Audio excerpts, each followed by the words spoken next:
ولا تحسبن الله غافلا عما يعمل الظالمون إنما يؤخرهم ليوم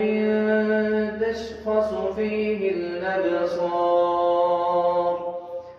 مهطعين مقنعي رؤوسهم لا يرتد إليهم طرفهم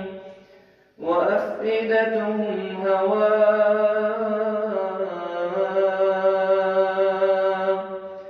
وأنذر الناس يوم يأتيهم العذاب